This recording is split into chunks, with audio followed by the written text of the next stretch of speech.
వంటింట్లో ఉపయోగించే సుగంధ ద్రవ్యాల్లో ధనియాలు కూడా ఆరోగ్యాన్నిచ్చేవే.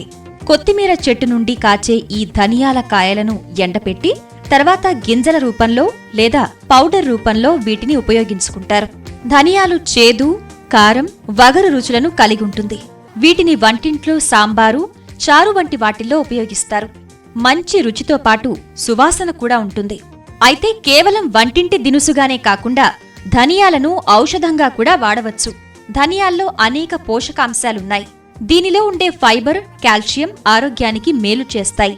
ధనియాలు గ్యాస్ నుంచి ఉపశమనం కలిగించేదిగా పనిచేస్తుంది.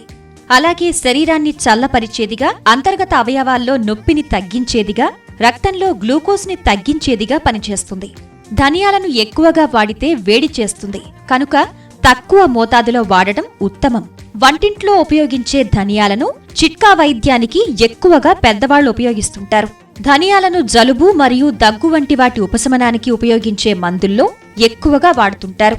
ఇన్ని ప్రయోజనాలు ఉన్న కొత్తిమీర, ధనియాలను ఎక్కువగా తీసుకున్నందువలన అప్రయోజనాలు కూడా ఉన్నాయండోయ్. వీటిని ఎక్కువగా తీసుకుంటే లివర్లో సమస్యలు మొదలవుతాయి. గర్భిణీ స్త్రీలు, పాలిచ్చే తల్లులు కూడా వీటిని తీసుకోకుండా ఉండడమే మంచిది.